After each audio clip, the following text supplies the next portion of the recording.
Hello all, ये आपका paper है, सेकंड एनुअल एग्जामिनेशन है मैथ्स का, फेडरल बोर्ड का। इसमें आपके पास सेक्शन बी का जो फर्स्ट क्वेश्चन था वो ये था कि ए इक्वल्स टू, जो भी आपको एंट्रीज गिवन है, बी की एंट्रीज है 0 1 4 0, आपको फाइंड करना था A B whole transpose. B part में आपके पास था बी ट्रांसपोज ए ट्रांसपोज, और पार्ट सी में आपके पास था आर दे इक्वल। तो आपने करना क्या था कि ए बी है, ठीक है, और मल्टीप्लिकेशन के लिए आपको मालूम होना चाहिए कि सी आर का रूल होल्ड करता है। सी आर किसके लिए स्टैंड करेगा? Number of column in first matrix should be equal to number of rows in second. ठीक है, सबसे पहले आपको ऑर्डर कैसे हम लिखते हैं, ऑर्डर हम लिखते हैं row multiply by column, 2 rows 2 column. A की बात कर रही हूँ, बी में आप देखें रो क्रॉस कॉलम है, 2 rows and 2 column. Number of column in first matrix is equal to number of rows in second, 2 equal है 2 के, ठीक है। और जब हम इसको मल्टीप्लाई करते हैं, जो हमारा आंसर आता है वो फर्स्ट मैट्रिक्स की नंबर ऑफ रोज और सेकेंड मैट्रिक्स की नंबर ऑफ कॉलम, यानी कि वो भी 2 क्रॉस 2 का ही होगा। अच्छा, मल्टीप्लाई हम कैसे करते हैं, आपको पता है कि हम R1 को कॉलम 1 के साथ करते हैं, फिर स्पेस है, फिर R1 को कॉलम 2 के साथ करेंगे। इसी तरह हम सेकेंड रो जो है हमारे पास, इसमें हम R2 को कॉलम 1 से करेंगे, फिर हम R2 को कॉलम 2 से करेंगे, ठीक है। तो हमारे पास ए बी आ गया है, 4 5 R1 की एंट्रीज़ हैं और 8 एंड 2 R2 की एंट्रीज़ हैं। फिर हम ट्रांसपोज लेंगे, टेकिंग ट्रांसपोज, ट्रांसपोज हमने लिया है, फिर हमने ट्रांसपोज अप्लाई किया है। ट्रांसपोज कैसे अप्लाई होता है, R1 will become column 1 and R2 which is A2, वो हमारे पास बन जाएगी कॉलम 2, ठीक है। पार्ट बी है आपके पास बी ट्रांसपोज ए ट्रांसपोज, ठीक है। बी आपके पास गिवन है taking transpose on both sides, फिर हमने अप्लाई किया। अप्लाई हम कैसे करते हैं, R1 जो है 0 1 वो आपके पास बन जाएगी कॉलम 1 एंड R2 जो कि 4 0 है वो आपके पास बन जाएगी कॉलम 2। इसी तरह हमने ए है, हमने उसका ए ट्रांसपोज लिया है, ठीक है। फिर हमने इनको मल्टीप्लाई किया। मल्टीप्लिकेशन के लिए आपको मैंने कहा है कि number of column in first matrix should be equal to number of rows in second. 2 equal है 2 के, ठीक है। और इसका आंसर भी आपके पास क्या होगा, फर्स्ट मैट्रिक्स के रोज जो कि 2 है, सेकंड मैट्रिक्स के कॉलम जो कि 2 है, तो इसका आंसर भी आपके पास 2 क्रॉस 2 का ही होगा। और पार्ट सी था आर दे इक्वल, तो आप देख लें हमारे पास ए बी होल ट्रांसपोज का आंसर भी यही था और बी ट्रांसपोज ए ट्रांसपोज का आंसर भी यही, तो ये इक्वल है, ठीक है। अच्छा, पार्ट 2 आपके पास क्या था, पार्ट 2 आपके पास है कि z equals to iota over 1 minus iota, then write z in the form of a plus iota b। और कैलकुलेट आपने करना है z कंजुगेट, और आपने शो करना है कि z माइनस z कंजुगेट का होल स्क्वायर इज रियल। सबसे पहली बात यह है कि आयोटा जब भी डिनोमिनेटर में होता है तो हम इसको रेशलाइज करते हैं, ठीक है। रेशलाइज हम करेंगे विद रिस्पेक्ट टू डिनोमिनेटर, हमारे पास आ जाएगा iota over 1 minus iota multiply by 1 plus iota 1 plus iota. Denominator में आपके पास a plus b into a plus b का फार्मूला बन जाएगा, ठीक है, जो कि a square minus b square होता है, ठीक है। तो हमारे पास z आ गया है iota plus iota square over 1 minus iota square. Iota square minus 1 होता है, कैसे होता है, as we know that iota equal होता है अंडर रूट ऑफ -1 के। जब हम स्क्वेयरिंग करेंगे बोथ साइड्स पे तो हमारे पास स्क्वायर रूट जो है स्क्वायर से कैंसिल हो जाएगा। आयोटा स्क्वायर की वैल्यू -1 होती है, वो मैंने वैल्यू पुट की है न्यूमरेटर में भी और डिनोमिनेटर में भी। हमारे पास आ गया है iota -1 over 1 plus 1। Iota -1 over 1 plus 1 2 है, तो फिर हमने क्या किया है कि हमने एलसीएम सेपरेट कर लिया है, ठीक है। बल्कि पहले मैंने इसका ऑर्डर चेंज किया है, पहले रियल पार्ट लिख लिया है -1 प्लस आयोटा बाई 2, फिर मैंने एलसीएम सेपरेट किया है, तो मेरे पास आ गया है z equals to -1/2 plus iota by 2। First part real है और जिसमें आपके पास आयोटा होता है वो आपका इमेजिनरी पार्ट होता है, ठीक है। अच्छा, पार्ट बी में आप देखिए आपको z कॉन्जुगेट फाइंड करना है। अब z जो आपको क्वेश्चन में गिवन था उसको तो हमने रेशलाइज किया ना, वो तो हमारे पास बन गया है ना। प्रीवियस पार्ट में z था -1/2 प्लस आयोटा बाई 2, हम इसको लेके चलेंगे। हमने इसका कंजुगेट लिया है। कंजुगेट कैसे लेते हैं, कंजुगेट में रियल पार्ट पर कोई इफेक्ट नहीं होता और आयोटा पार्ट जो है उसका साइन चेंज हो जाता है, ठीक है। सी पार्ट है, शो करें कि z माइनस z कंजुगेट का whole square is real. z आपके पास है, ठीक है, z कंजुगेट भी हमने निकाला हुआ है। z माइनस z कंजुगेट मैंने लिया है, माइनस के बाद मैंने साइन चेंज किए, कैंसिलेशन की है। मेरे पास आ गया है z minus z conjugate equals to iota. हमें चाहिए है z माइनस z कंजुगेट का होल स्क्वायर, बोथ साइड से मैंने स्क्वायरिंग ली है, आयोटा स्क्वायर -1 होता है, hence z minus z conjugate का होल स्क्वायर इज रियल। तो ये हमारा पार्ट सी भी हो गया है। अच्छा, पार्ट 3 ये भी आपकी बुक का नहीं है, लेकिन अगर आपको लॉज ऑफ एक्सपेरिमेंट आते हैं, आपको सॉल्व करना आता है, तो इसमें कोई प्रॉब्लम नहीं थी। 125 है तो 125 का एलसीएम ले लें, ठीक है। 5 3 टाइम्स आ जाएगा, 25 का जब आप लेंगे तो 5 जो है वो आपके पास आ जाएगा 2 टाइम्स। तो 5 क्यूब है पावर 1/3 है, 5 स्क्वायर है पावर 1/2 है, 16 की पावर 3/4 है। 3/4 का मतलब ये है कि डिनोमिनेटर में 4 है, दैट मीन 16 को आपने 4 की पावर में लिखना है। जब मैंने इसका एलसीएम लिया है तो 2 आप देखिए 4 टाइम्स आ गया है, that means 2 raised to power 4 whole power 3/4, ठीक है। 64 आप देखें 64 की पावर है 1/3, ठीक है। 64 किसका क्यूब बनता है, और हम क्यूब क्यों बना रहे हैं, क्योंकि हमारे पास है 1/3। 3 का मतलब है कोई ऐसा नंबर हो जिसका ये क्यूब बनता हो, तो ये बनता है 4 का, ठीक है। और इसी तरह +1/49 होल रेज़्ड टू पावर -1/2। 49 जो है 7 का स्क्वायर है, ठीक है। फिर पावर्स को मैंने कैंसिल आउट किया है, ठीक है। और फिर मैंने क्या किया है कि मैं थर्ड स्टेप की बात कर रही हूँ, बेसिस से मैं पावर्स को मैंने ऐड कर लिया है, ठीक है। और 1/7 इनवर्स में जब 7 रेज़्ड टू पावर -1 ऊपर जाएगा तो पावर क्या हो जाएगी, पॉजिटिव हो जाएगी। 1 + 1 को मैंने 5 स्क्वायर लिखा है, और 2 क्यूब मल्टीप्लाई बाय 4 को मैंने 2 स्क्वायर लिखा है। फिर मैंने क्या किया है कि 5 स्क्वायर 25, 2 क्यूब और 2 स्क्वायर बेसिस सेम है, पावर्स को मैंने ऐड कर लिया है, ठीक है। और 25 + 2 raised to power 3 + 2 2 raised to power 5, और इसको मैंने जब सॉल्व किया है तो 25 + 32 + 7 होल रेज़्ड टू पावर जो ब्रैकेट है वो -2/3 है। जब मैंने इसको सॉल्व किया तो मेरे पास आ गया 64 पावर -2/3। -2/3 है तो कोई ऐसा नंबर सोचें, कोई ऐसा नंबर 64 किसका क्यूब बनता है, ये 4 का बनता है। 3 और 3 की कैंसिलेशन हुई है, 4 रेज़्ड टू पावर -2, जब पावर नीचे जाएगी तो पॉजिटिव हो जाएगी, एंड 4 इसके लिए 16, तो हमारे पास आंसर आ गया है 1/16। अच्छा, ये आपका पार्ट 4 था, solve with the help of log, ठीक है। तो सबसे पहले मैंने इसमें लेट किया एक्स को, taking log on both sides, हमने लॉग लिया है। फिर लॉग के रूल्स क्या हैं, लॉग ऑफ अप वाला function minus log of down वाला फंक्शन, ठीक है। और अप वाला function minus log of down वाला फंक्शन लिखने के बाद आप देखें कि लॉग ऑफ के रूल्स क्या हैं, जब दो फंक्शन मल्टीप्लाई हो तो वो हमारे पास ऐड होते हैं, ठीक है। log of 0.987 plus log of bracket 16 minus 16.42 whole square minus log 4.567 whole to power 1/3। अच्छा, उसके बाद ये है कि पावर का रूल क्या है कि पावर log के साथ मल्टीप्लाई हो जाएगी, ठीक है। मैं बात कर रही हूँ इस वाले स्टेप की, ठीक है। 2 मल्टीप्लाई हो गया, इसी तरह हमारे पास 1/3 मल्टीप्लाई हो गया, मैंने आगे की पोजीशन से आपको शो भी किया हुआ है। अच्छा, log ऑफ 0.987 में आपको नज़र आ रहा है कि एक एरो जो है वो राइट तरफ है, ठीक है। आपको पता है कि इसका कैरेक्टरिस्टिक क्या होगा, जब राइट तरफ मूव करेगा तो ये -1 हो जाएगा, ठीक है। और फिर जब आप फाइंड करेंगे लॉग टेबल से, ठीक है, मैंने लॉग टेबल से किया है, तो इसमें आपके पास आ जाएगा इसका मेंडिसा 0.9943, ठीक है। मैंने कैलकुलेटर नहीं यूज़ किया इस पर। अच्छा, उसके बाद लॉग ऑफ 16.42 ये आपके पास आ जाएगा, इसमें देखें एरो शो किया हुआ लेफ्ट साइड पे, ठीक है। कैरेक्टरिस्टिक्स का क्या हो जाएगा, इसका हो जाएगा 1, और लॉग जो मैं देखूंगी इसका आ जाएगा 0.1253, यह आ जाएगा 1.1253। इसी तरह हमारे पास लॉग ऑफ 4.567 क्या आ जाएगा, ये आपके पास आ जाएगा 0.6597, ठीक है। फिर मैंने क्या किया है कि मैंने 1 बार को सेपरेट कर लिया है, ठीक है, और 1 बार 0.9943 को मैंने लिखा है 1 बार प्लस 0.9943। 2 मल्टीप्लाई जब होगा 1.1253 के साथ उसका आंसर लिखा है, और 0.6597 को मैंने 3 पर डिवाइड किया तो मैंने उसका आंसर लिखा। ये आपके पास आ गया है log ऑफ x = 2.025। इसका हमने एंटी लॉग लेना है। एंटी लॉग जब मैंने लिया है तो मेरे पास आ गया x 105.9।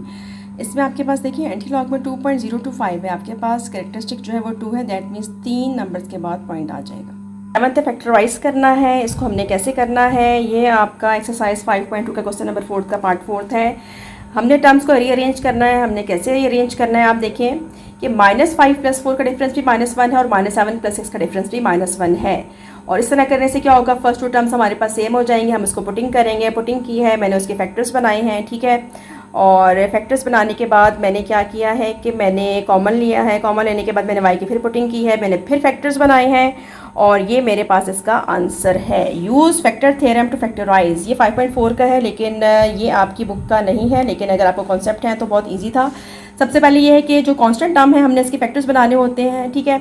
उसके बाद क्या है कि सबसे पहले ये कि लेट हमने कर लिया p of x, constant term p है 6, इसके पॉसिबल फैक्टर्स क्या बन जाते हैं, +-1 +-2 +-3 +-6, 1 2 3 6 तो उसके फैक्टर्स हैं, साथ में हमने माइनस भी लगाया है। Factors of leading coefficient, leading coefficient क्या होता है, x का कोफिशिएंट क्या है, वो 1 है, ठीक है।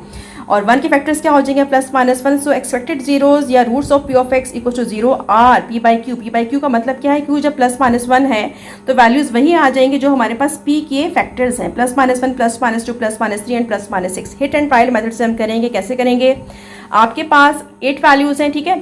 अच्छा, x की पावर है 3, क्यूब है, यानी कि इसके 3 आंसर आएंगे, x के 3 वैल्यूज़ आएंगी, ठीक है। 1 बाय 1 करके मैंने चेक किया है, जिस पे सेटिस्फाई करता है वो उसका रूट हो जाएगा या 0 हो जाएगा। ये -1 पे करता है x -1 इसका 0 हो जाएगा, 2 पे करता है x 2 भी इसका 0 हो जाएगा, अच्छा, -2 पे करता है, नहीं करता, 3 पे करता है, 3 पे नहीं करता, -3 पे करता है, करता है। हमारे पास 3 वैल्यूज़ हो गई। In factorised form we can write it as P of X equal to x+1 x-2 x+3। और ये वैल्यूज़ कैसे आई हैं? देखिए फर्स्ट वन में हमारे पास था ना x इक्वल्स टू -1। -1 का मतलब है जब -1 लेफ्ट हैंड साइड पर जाएगा तो +1 हो जाएगा। जब x इक्वल्स टू 2 इसका 0 था तो जब x इक्वल्स टू 2 चला जाएगा लेफ्ट हैंड साइड पर तो x -2 आ जाएगा। Similarly when x equals to -3 तो जब -3 लेफ्ट हैंड साइड पर जाएगा तो x+3 हो जाएगा। और हमने अपने आंसर को चेक कैसे करना है? चेक इस तरह करना है कि 3 वैल्यूज़ थी जो हमारा आंसर आया है, मैंने इसको मल्टीप्लाई किया तो मेरा क्वेश्चन जो है वो वापस आ गया है। ठीक है, ये आपका 10th है HCF बाय डिवीजन मेथड, ये मैंने सॉल्व किया हुआ है। ठीक है, आप ये देख लें। और ये पार्ट 11th है, पार्ट 11th भी आप देख लें। ठीक है, ये आपका थ्योरम था। ये आपका किस तरह है चैप्टर 8 का कि आपने y की वैल्यू निकालनी होती है और उसने कहा हुआ है make a table for any 4 values. ठीक है, तो मैंने 2 पॉजिटिव 2 नेगेटिव ले ली हैं। ठीक है, मैंने टेबल बनाया हुआ है, ये फिर ऑर्डर पेयर आ जाएंगे इसके। ठीक है, वैल्यूज़ हम कैसे निकालते हैं ये मैंने सारा काम किया हुआ है। ठीक है, और ये मैंने प्लॉटिंग की हुई है जो कि स्ट्रेट लाइन आ गई है। 14th में आपके पास बुक का नहीं था लेकिन आपने एग्जाम्पल और क्वेश्चंस किए हुए हैं, सिर्फ वैल्यूज़ डिफरेंट है। ठीक है, आपने इसको 1/3 की फॉर्म में लिए है, क्यूब लिया है बोथ साइड्स पे और x की वैल्यू आ गई है। फिर हमने चेक करना होता है, चेक हमारा नीट वर्क में होता है। ठीक है, और ये आपका हो गया है। फिर आप सेक्शन सी पे, सेक्शन सी में देखें the length of a park is 3 meter more than its width. Length जो है 3 मीटर मोर का मतलब है +3 प्लस देन इट्स विड्थ। ठीक है, तो 3 मोर का मतलब है कि 3 + 3 आ जाएगा किससे? विड्थ से। ठीक है, and parameter of the park is 180। Parameter sum of all sides होता है। ठीक है, ये मैंने वर्क किया हुआ है इसका। ठीक है, ये आपका रफ वर्क है। नीट वर्क में आपने लेट करना है, एल को एक्स ले लें, विड्थ को आप वाई ले लें अकॉर्डिंग टू गिवन का कंडीशन। एक्स जो y+3 है। इक्वेशन को हम किस तरह लिखते हैं, रीअरेंज करते हैं, पहले x and y then constant. ठीक है, पैरामीटर मैंने लिख लिया है, 2 कॉमन लेके मैंने फिर डिवाइड कर दिया, 2 इक्वेशंस आ गई हैं। इसको हम मैट्रिक्स फॉर्म में लिखेंगे, मैट्रिक्स इन्वर्जन मेथड से मैंने इसको किया हुआ है। ठीक है, और ये एडजॉइंट ए इनवर्स का फार्मूला है one by absolute of A into adjoint में पहले हमने क्या एब्सोल्यूट ऑफ ए फाइंड किया है। ठीक है, मैट्रिक्स हमारे पास नॉन सिंगुलर है, इसका inverse can be found. Adjoint में क्या होता है कि फर्स्ट में देखिए मैंने पी एस लिखा है, जो डायगनल है 1 और 1 इनकी पोजीशन चेंज होगी और एस वाले की साइन। प्लीज़ के वर्ड से याद रखें कि फर्स्ट में पी है पोजीशन चेंज हुई है और सेकंड डायगनल की साइन चेंज हुए हैं। ए इनवर्स है one by absolute of A into adjoint of A, इसका फार्मूला होता है। मैंने पुटिंग की है, इसको मैंने सॉल्व किया है।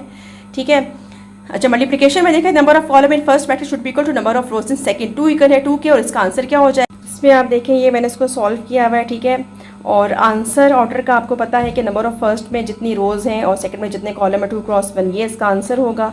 ठीक है, ये इसका आंसर मैंने फाइंड कर लिया है एक्स और वाई का, और हमने अपने क्वेश्चन को वेरीफाई ज़रूर करना है। वेरीफाई हम कैसे करेंगे, अपने आंसर को वेरीफाई करना है। एक्स और वाई की वैल्यूज़ की 2 इक्वेशंस थी, मैंने आंसर की एक्स एंड वाई की वैल्यूज़ डाल के वेरीफाई किया। इसमें यह है कि जब आपके पास इक्वेशन बनेगी ना, ठीक है, तो आपने मैट्रिक्स इन्वर्जन मेथड या क्रैमर्स में 1.6 की बात कर रही हूँ, जितने भी आपके पास क्वेश्चन है ना जिसमें आपको इक्वेशन गिवन होती है उसमें भी, और जिसमें आपने क्वेश्चन खुद से बनानी है उसमें भी, शर्त ये क्वेश्चन आपने कंडीशन से ही बनाई हो। ठीक है, तो इसको हम कंपैरिजन मेथड से, जो हमने प्रीवियस क्लासेस में पढ़ा हुआ है 8 में, होता क्या है कि देखें आपको कोफिशिएंट सेम करने होते हैं। यहाँ पे ये है कि y की टर्म सेम है, सिर्फ साइन का डिफरेंस है, इसको मैंने ऐड कर लिया, मेरे पास x की वैल्यू आ गई है। ठीक है, ये वैल्यू आप किसी भी क्वेश्चन में पुट करेंगे तो y की वैल्यू आ जाएगी। फिर ऑब्वियसली आपने दोनों वैल्यूज़ को दोनों क्वेश्चन में डाल के वेरीफाई करना है। ठीक है, इस क्वेश्चन के लिए बता रही हूँ आपको। और पैरामीटर था 2 ब्रैकेट x + y, तो मैंने ये भी वेरीफाई कर लिया, तो ये हमारा क्वेश्चन वेरीफाई होगी। वेरिफिकेशन जो है आपने लाजमी करनी है। अगर आप चाहें तो आप बिफोर सॉल्विंग मैट्रिक्स इन्वर्जन या क्रैमर्स आप इसको इस तरह सॉल्व करके अपना आंसर जो है वो निकाल सकते हैं, लेकिन वेरिफिकेशन मस्ट है। क्वेश्चन नंबर 6 है, कोऑर्डिनेट्स आपको गिवन है ABCD के। ठीक है, और ये उसने बता दिया है कि ये पॉइंट्स हैं क्वाड्रिलेटरल के, और आपने करना क्या है ये पार्ट में फाइंड, आपने मिड पॉइंट्स करने हैं साइड्स के और वेरीफाई करना है कि figures of formed by joining the mid points is a parallelogram. ठीक है, सबसे पहले ये कि ABCD है। ठीक है, मैंने इनको लोकेट कर लिया है। ठीक है, कास्ट के वर्ड से आपको पता है हम लोकेट करते हैं, फर्स्ट कॉलम होता है, सेकंड होता है, थर्ड एंड फोर्थ। ठीक है, अच्छा A को मैंने लोकेट किया, A फर्स्ट में है, B सेकंड में है, C थर्ड में है, D थर्ड में। हम कई दफ़ा डिस्कस कर चुके हैं प्रीवियस वीडियोस में भी कि हम किस तरह इसको ड्रॉ करते हैं। तो ड्रॉ करने के बाद हमने क्या करना है, A को मैंने x1 y1 कहा है, B को x2 y2, C को x3 y3 एंड D को x4 y4। उसने आपसे कहा है कि find the mid points of sides. ठीक है, पहली बात है क्वाड्रिलेटरल होता क्या है, any 4 sided close figure is a quadrilateral. आपका रेक्टेंगल भी क्वाड्रिलेटरल होता है, आपका रोम्बस भी, स्क्वायर भी, पैरेललोग्राम भी। अच्छा, उसके बाद ये है कि हमने जो साइड्स आएंगी हमारे पास, ठीक है, साइड्स हमारे पास कौन कौन सी आएंगी, हमारे पास A B, B C, C D and A D.